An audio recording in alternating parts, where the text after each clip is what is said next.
pretty. Now, I sound like such a geek. You're so pretty. So are you. But listen, first of all, thanks so much for coming by. Thank you for Your having me. fans are crazy. I mean, Yeah. it must be gratifying because people love this show. Your fans are incredibly devoted to you and the rest of the people on the show. How does that make you feel? It must be very, It's wonderful. amazing, yes, and I like know all their names, so it's You great.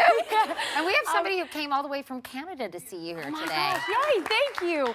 It's so wonderful. And I mean, that's the great thing with social media too, is that we can tweet and now Instagram, so I can put a face to the name and a name to the face, and it's just really nice to have that support for the show because we work so hard on it. We don't get to see it all the time when we're on set, but when we come out and, come to different cities, it's so nice to see them all. So. Well, I know that your character on the show, Emily, is gay, and I'm wondering how important do you think it is to have really a role model for a lot of gay young people out there who might not have one in sort of a primetime television series? Yeah, I think it's amazing. And also the fact that it's on ABC Family. A lot of people come up to me and they're watching it with their families.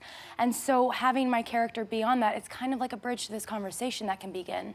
And it makes it a lot more organic than just being like, hey, mom and dad, here we go. You can be watching the show with them and then just say that you kind of relate to my character in a way. Right, not only for kids who are gay, but also to increase tolerance exactly. for people who are gay or people who are different in general. And you say there are actually some perks to playing a lesbian. Yeah, I mean, it's great. Everybody's like, so how does it feel kissing a girl? And I'm like, honestly, I kind of prefer it. They smell pretty, their lips are softer, it's fun, We always have that joke on set, and also because I have the most relationships on the show compared to the other girls. So it's always so funny, but yeah, no, it's fun. Now, I know that the season finale of the show is shrouded in mystery. Yes. And you guys, sorry, spoiler alert, no spoiler alerts, because we're not going to tell anyone really anything.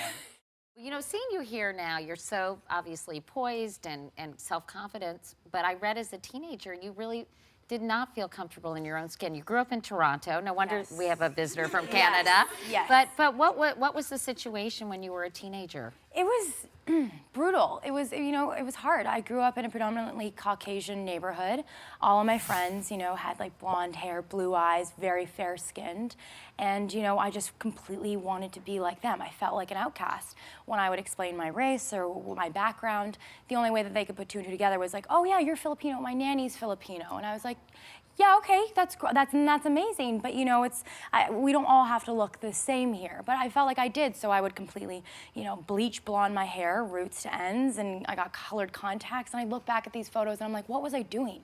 Why would I do that, Yeah, I look at you and think, what were you doing?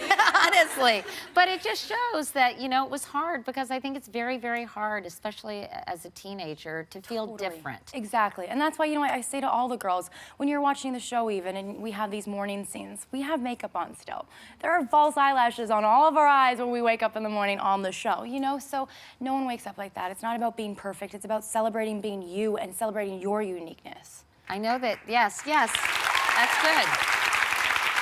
You worked as a model. You went to Thailand when you were just 18 years old. Yes. Your parents were really nice to let you do that, by the way. Kind of trusting, right? Yeah. And you did some modeling, and then obviously you got into acting. But when you were in Thailand, you learned about sex trafficking, and you became an advocate or activist against sex trafficking. And then recently you traveled to Africa. Yeah.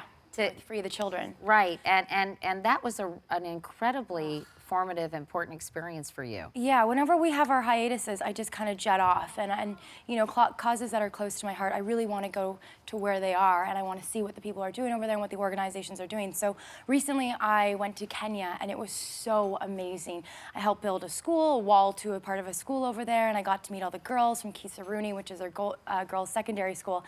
And it was just so amazing to see what this organization has come and done over there. And I loved meeting everybody over there, and it was a lot of fun. And you have a lifestyle blog where you put pictures like this, ShayMitchell.com, which must be fun, and you do it all yourself. Well, before we go, Shay, I know we've got a couple of Twitter questions. I feel like you answered this one. If you could give a message to girls and young women of today, what would it be? And I think you said that. I would say celebrate your uniqueness. Yeah. And yeah, there's only one of you, and you have to be proud of it. Yes. The next question, Pink Bubba 27. Where do people get these handles? She asked, have you ever been starstruck? And if so, who? Beyonce! I don't even have to say it. Yeah, and I feel like I've been coming closer and closer. Like, I went to her concert, obviously. I saw her sitting at a restaurant, like at a table, and I felt like I was just couldn't stop looking. And then I recently saw her like out in New York last time I was here. I think she's stalking you. I think she's stalking me too, Katie. I'm like, come on now. I may call myself Shayancé, but somebody's following somebody. But yes, I mean, I've admired her for a long time, since I was super young. So her music is always playing in the background, and she's just somebody that I really look up to as far as how she's handled her career life and her personal life and just what she stands for, which is like women power. Well, I feel power. the same about you. I think you've got big things ahead for Thank you so much. And Shay Mitchell, thanks so much for coming Thank by. you for having me here. This is so fun.